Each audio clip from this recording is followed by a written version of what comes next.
காலை வணக்கம். தினம் ஒரு திருக்குறள். அதிகாரம் 36, மெய்யுணர்தல்.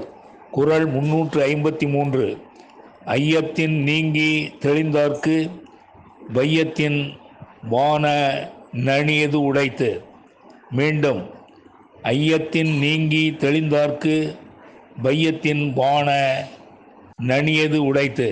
இதன் விளக்கம்: சந்தேகத்திலிருந்து விலகி மெய்ப்பொருளை தெளிவாக உணர்ந்தவருக்கு அவர் வாழும் பூமியை விட விரும்பும் வான உலகம் மிக அருகில் இருப்பதாகும் என்பதை அறிந்து கொள்க.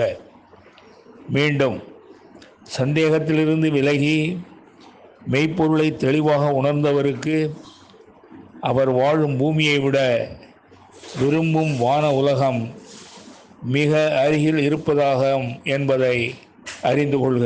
நன்றி, வணக்கம் கூறி உங்களிடமிருந்து விடைபெறுவது தேரெழுந்தூர் கோசகன் என்கிற டிவி நாராயணன், சென்னை.